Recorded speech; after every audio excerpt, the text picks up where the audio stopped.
Ça, ce sont les trophées que nous avons eus à différents concours de vin, donc notamment celui-ci pour un premier prix de Muscadet Côte de la Loire au concours des vins de Nantes.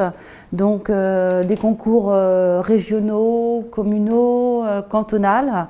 Voilà, donc c'est depuis 1987, je crois. Voilà, c'est l'accumulation d'années de concours de vin.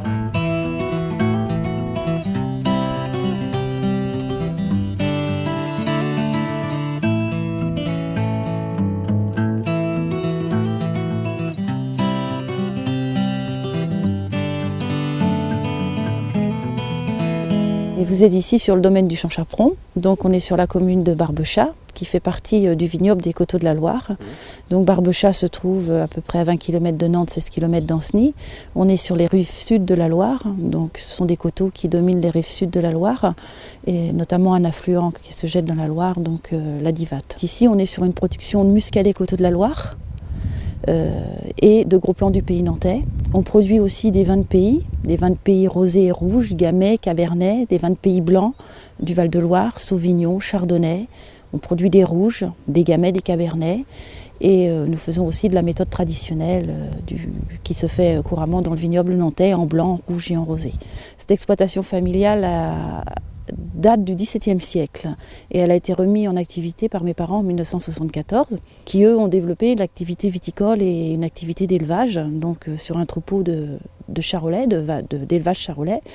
Et donc on a une double activité, viticulture, élevage, ça a toujours été notre passion. Lorsque les gens viennent à la cave pour acheter du vin ou déguster ou découvrir nos produits, ils ont toujours la curiosité d'aller aussi en même temps découvrir la partie agricole, la partie élevage. C'est toujours avec plaisir qu'on les emmène, soit dans les terres ou dans les bâtiments, pouvoir approcher les animaux qui en temps normal sont un peu plus difficiles à approcher ou caresser, quoi.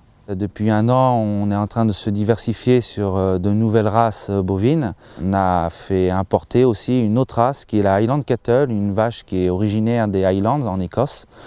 Donc c'est un peu par plaisir avant tout, parce qu'on est tombé un peu amoureux de cette race-là. Et on a voulu créer un lien entre la vigne et l'agricole.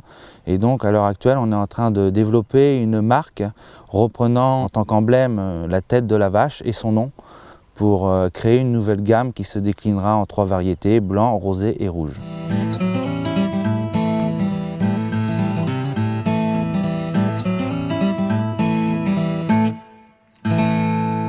Là, nous allons déguster un Muscadet Coteaux de la Loire 2010. Ce vin en est, on peut ressentir une présence au nez de fruits exotiques avec des notes de pamplemousse et une note de minéralité aussi qu'on retrouve dans le vin.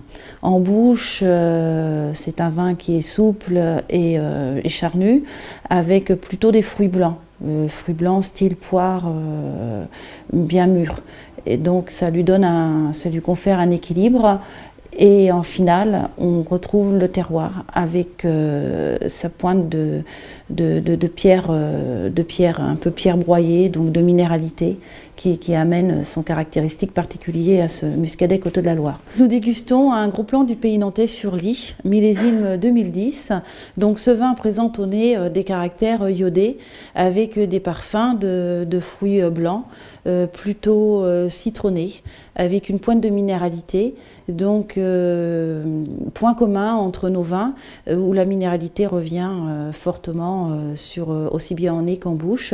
Donc c'est un vin souple et fruité. Ce vin convient avec le poisson, les fruits de mer, les huîtres, tout particulièrement.